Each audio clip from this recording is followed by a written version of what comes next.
the soles of my feet touch the back of my head on that one. That's Spain. Welcome to Watch Mojo, and today we're counting down our picks for the top 20 Robot Chicken sketches of all time. Good job, everyone. Megatron was defeated with only 50 humans killed in the crossfire. A new record! Hooray! For this list, we'll be looking at the funniest and most memorable segments from the adult stop-motion animated series Robot Chicken. If there's a Robot Chicken whose absence you object to, cluck at us down in the comments. Number 20, Take Your Daughter to Work Day.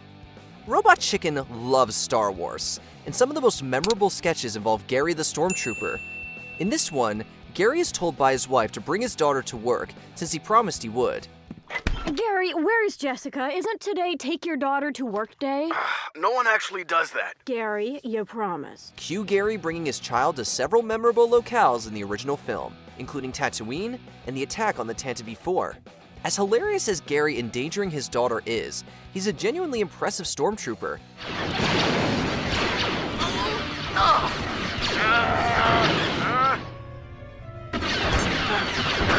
Not only does he actually hit when he's shooting at, but Gary also dodges every shot at him and earns Darth Vader's respect. That really hits me where I live.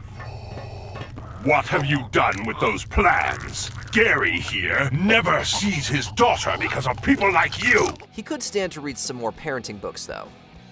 Number 19, Law & Order KFC. Have you ever wanted to see 30 years worth of Law & Order episodes summarized in less than 2 minutes? Well, Robot Chicken has got a sketch for you. In Law & Order KFC, all the hallmarks of the long-running police procedural franchise are laid out one after another.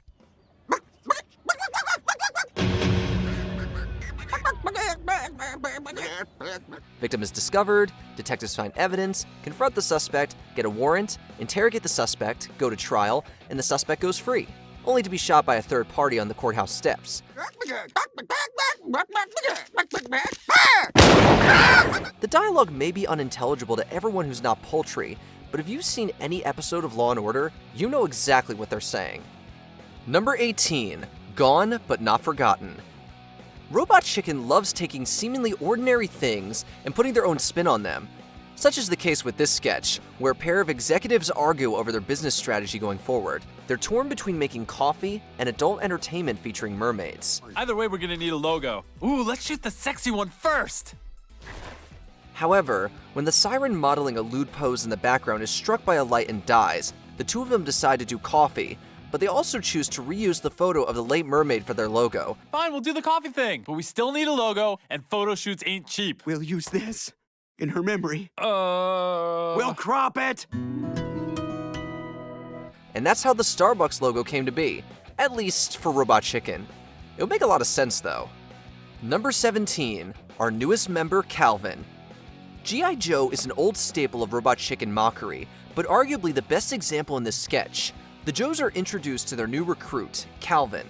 Calvin is eager to get a cool new nickname, suggesting a few of his own based on his expertise as a sniper or his doctorate. I have a PhD, so it could be Dr. Killshot. Huh? Paging Dr. Killshot. However, as soon as he makes a few clumsy mistakes, Calvin earns the moniker Fumbles. Quitting the Joes, he goes to work for Cobra. The newly minted trouser snake proceeds to take out all but one of the Joes, by himself. Take me too! No, you live with it. Wow, great job, Trouser Snake. It's Fumbles. It was always Fumbles. It's a surprisingly compelling character arc in just a few minutes. Number 16, Grand Theft Mario. Crossovers are always fun, and Robot Chicken delivers its fair share. In this sketch, Mario and Luigi take a wrong turn and end up in Vice City from Grand Theft Auto. The duo finds that the video game logic they're used to doesn't apply in this semi-realistic city. We got a flat tire. Look, a repair garage. I'll pull in there. Mamma mia, Luigi, we got a pimped out ride. Hitting bricks with their heads only hurts and doesn't deliver coins.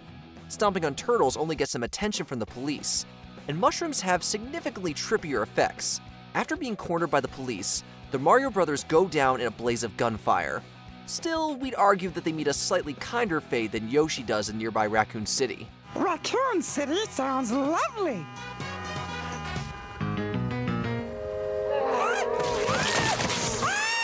Number 15, Bob Barker's new gig.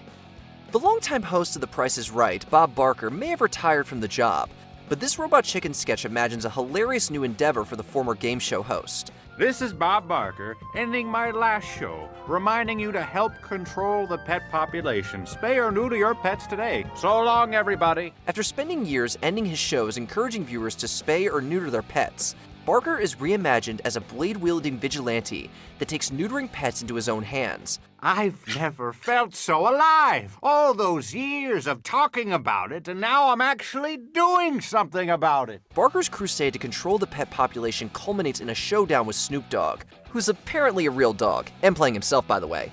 The action is shockingly good, the gags are hilarious, and it's a fabulous prize of a sketch that we never get tired of. Number 14, That's Bane. Superheroes are another favorite for Robot Chicken sketches, and this running gag from the DC Comics special is one of the funniest. Batman has his back broken by Bane repeatedly throughout the episode, with a short musical sting exclaiming, "That's Bane," after each one. Wait, what? Oh, God! Oh, my back just snapped like a pack of uncooked spaghetti! Oh, you just walk up and break my back without saying a word! Oh, boo! Boo on you, sir! That's Bane. The gag works so well since the whole episode features DC heroes, causing each new break to break us all over again. Plus, Batman's vivid descriptions of the state of his spine are hysterical, and just when we think the gag is over, we still manage to be surprised. Oh my God, this is not happening! Ah! Where were you guys on that one? You just watched it! This is a waking nightmare! That's Bane. When Gotham is in ashes, then we have permission to die. Of laughter. Number 13, Sailor Moon Confronted. Sorry, little girl, but Queen Beryl needs your life force in order to take over the planet Earth. Serena, change it to Sailor Moon quickly! Right! Moon! Prism! Power! Anime can get awkwardly erotic at times, and as you can see here, even some kid-focused shows fall into this category. Case in point, this sketch highlights just how much unwarranted attention the Sailor Scouts from Sailor Moon could attract with their transformation sequences. In the name of the moon, I will punish. Oh my God! Whether in the heat of the moment or in battle, Sailor Moon's adversary becomes blatantly aroused, making him both unfit for combat and incredibly shameful. Should we still fight? Because I don't really want to anymore. No, the moment's definitely passed. All right, see you next time, maybe. Yeah, sure, okay. Number 12, Keebler Attacked. The Keebler elves make fine cookies, but this sketch sees Ernest J. Keebler and his tree of confections deal with an unexpected threat. Arming themselves with medieval weaponry, they defend themselves against Cookie Monster.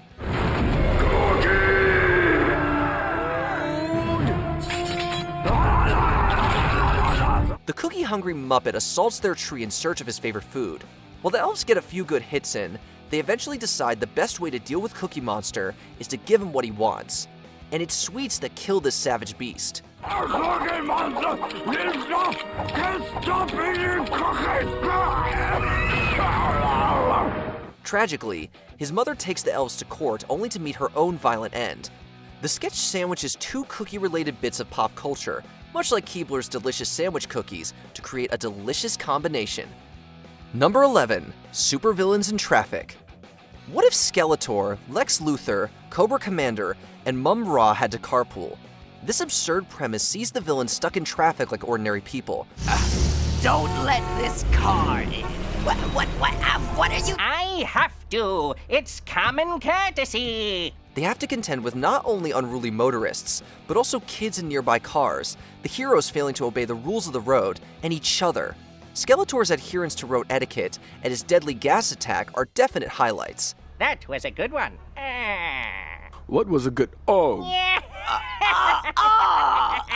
It's burning my eyes and watering. Unlock the window! It's a great sketch, and we could easily see a whole show built around this idea. Villains in cars getting coffee. Greenlighted, Adult Swim. Number 10, Thursday the 12th. Friday the 13th is great fodder for Robot Chicken sketches. While the mashup with Scooby-Doo is also fantastic, our pick goes to this sketch. In it, Jason of Friday the 13th is shown in his home life the day before the big day. his sweet and earnest anticipation is immediately contrasted with his violent murder spree before returning to domestic bliss the next day. Seeing the unstoppable killer in mundane situations is quite the trip, and the whiplash of the contrast between Friday and the rest of his life makes for comedy that's to die for.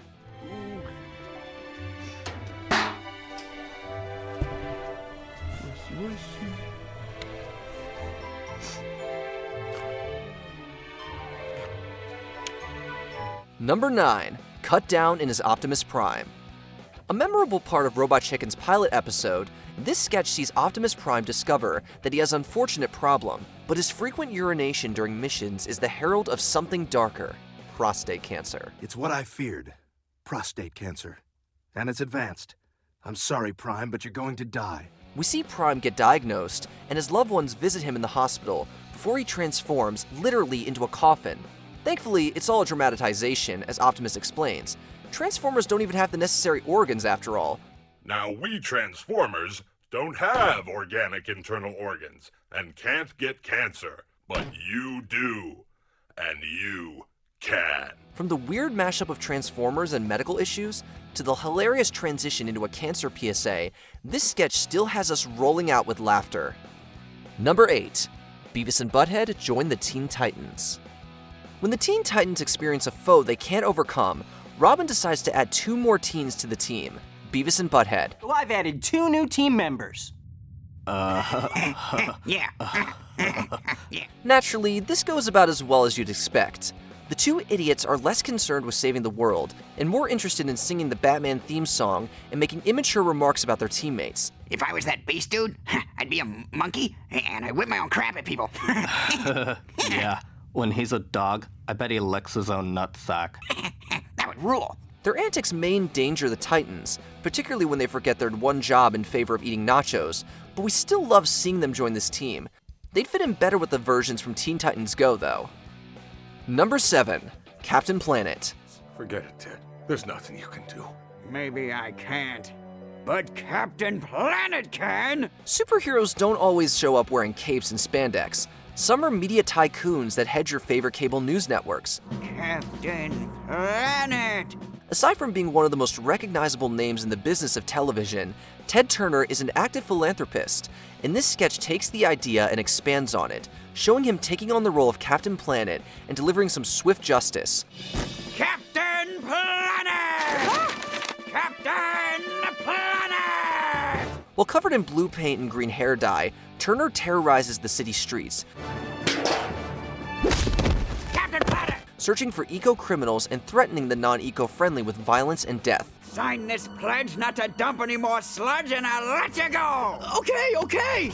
This appears to be in order. Captain Planet! Well, at least his cause is noble? Protect the environment, or I'll kill you!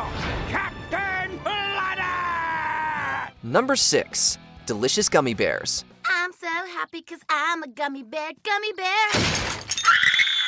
Life as a gummy bear must be delightful. Well, at least most of the time. Frolicking gleefully through a serene meadow is a happy pink gummy bear that stumbles foot first into a less than friendly bear trap. Nearly instantaneously, the once joyful gummy bear enters a world of anger and pain and screams at the top of its lungs. Shortly after coming to grips with its fate, the gummy bear resigns itself to eating its way out of the trap. I guess there's only one way out of this. Goodness, I taste delicious. Only to meet one more conveniently placed bear trap. Poor bear. That wasn't bad at all. Number 5. The Rescue.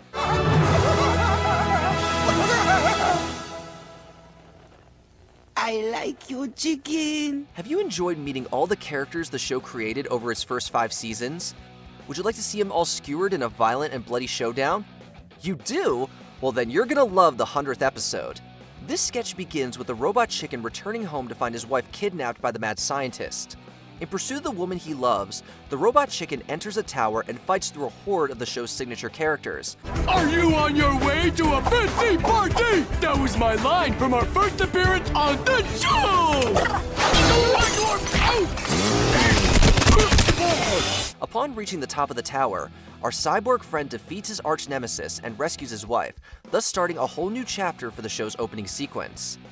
Number 4. The Emperor's Phone Call. Go for Papa Palpatine. You have a collect call from Darth Vader. Sure, blowing up the Death Star crippled the Empire terribly, but it also forced one very awkward phone call between Darth Vader and the Emperor. Whoa. Just slow down. Huh? What do you mean they blew up the Death Star? The wacky writers behind Robot Chicken put their minds to work to imagine just how such a conversation would go, and let us tell you, it's a lot more casual than you might expect. Well, where are you? Wait a sec, you've been flying around for 2 weeks trying to get a signal? Well, first infuriated, the Emperor brings satire to the ordeal by mocking the Supreme Commander for his incompetence. I'm sorry, I thought my Dark Lord of the Sith could protect a small thermal exhaust port that's only 2 meters wide. But he's compelled to stop his brutal rant when Vader begins to cry over his failure. Now get your 7'2" asthmatic ass back here, or I'm gonna tell everyone what a whiny bitch you were about Padamame or Panda Bear or whatever the hell her name is. Oh, jeez, he's crying. The wussiness is strong with this one. Come on, don't do that. Look, I'm just dealing with a lot of crap right now. Death Star blown up by a bunch of teenagers. Number 3. Apocalypse Pony. Uh-oh, are you kids being bad? Yeah! You know what that means. Punishment from above! Kid won't stop misbehaving? Consider buying them their very own Apocalypse Pony. This cheerfully lethal toy promises to deliver the end of days to all the bad little boys and girls of the world. This comical parody commercial introduces us to 4 different Apocalypse Ponies. Pestilence Pony. I love you, Pestilence Pony. Famine Pony. I'm Famine Pony. War Pony. Yay, War Pony. And Death Pony. After War Pony gets the parents' attention with a couch fire, Now what's all this racket? they're soon introduced to the final pony. And I am Death Pony! Oh, how sad. The poor thing can't hear. No, Mom. The end of the world has never looked so cute and cuddly. A little pony, apocalypse pony, punish mankind for their sins. I'm Pestilence Pony. I love you, Pestilence Pony. Number 2. 5 Stages of Grief. Sometimes simplicity can lead to the best comedy. This sketch sees a giraffe stuck in quicksand. The long-necked animal proceeds to go through the 5 stages of grief as he contends with his apparently impending death, with title cards announcing each one in turn. Uh-oh. It's no big deal. It's probably not even quicksand. I'm gonna have a good laugh about this tonight with the guys. The giraffe's over-the-top reactions perfectly illustrate every stage, while also being hilarious.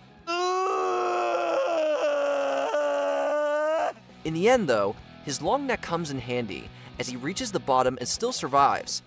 I think I hit the bottom. Unfortunately for the giraffe, though, he's still stuck. As stuck as this classic sketch is in the minds of Robot Chicken fans everywhere. Before we continue, be sure to subscribe to our channel and ring the bell to get notified about our latest videos. You have the option to be notified for occasional videos or all of them. If you're on your phone, make sure you go into your settings and switch on notifications. Number 1. You got robo-served. We need Voltron. Right away! Voltron Force, assemble! Voltron! Needing to save the universe from malicious threats, Earth enlists the power of Voltron and its intergalactic dance moves. Heads up, team! Better form Voltron. Right!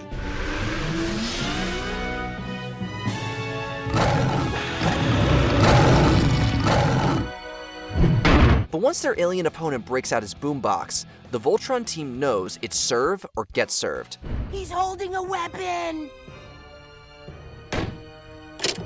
Let me see you work it. I wanna watch you work it. One after the other, the two opponents showcase their best moves. We just got served, team! Voltron, represent! That is until Voltron breaks out the last one. We're out of moves! Time for a desperation measure, team!